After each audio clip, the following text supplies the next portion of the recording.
ਜੱਟ ਫੈਡਰੇਸ਼ਨ ਦਾ ਮਕਸਦ ਕੀ ਹੈ? ਜੀ ਦੇਖੋ, ਜੱਟ ਫੈਡਰੇਸ਼ਨ ਦਾ ਜਿਹੜਾ ਮਕਸਦ ਹੈ ਨਾ, ਬੇਸਿਕਲੀ ਆਪਣੇ ਕੁੰਮੇ ਲਈ ਕੰਮ ਕਰਨਾ ਹੈ।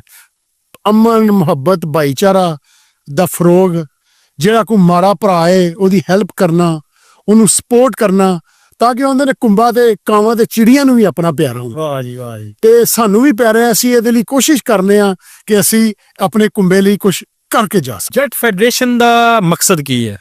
ਜੀ ਦੇਖੋ, ਜੱਟ ਫੈਡਰੇਸ਼ਨ ਦਾ ਜਿਹੜਾ ਮਕਸਦ ਹੈ ਨਾ, ਬੇਸਿਕਲੀ ਆਪਣੇ ਕੁੰਮੇ ਲਈ ਕੰਮ ਕਰਨਾ ਹੈ।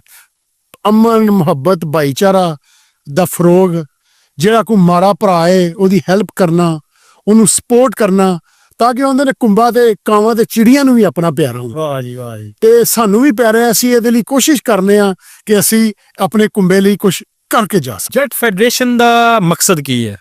ਜੀ ਦੇਖੋ, ਜੱਟ ਫੈਡਰੇਸ਼ਨ ਦਾ ਜਿਹੜਾ ਮਕਸਦ ਹੈ ਨਾ, ਬੇਸਿਕਲੀ ਆਪਣੇ ਕੁੰਮੇ ਲਈ ਕੰਮ ਕਰਨਾ ਹੈ। ਅਮਨ, ਮੁਹੱਬਤ, ਭਾਈਚਾਰਾ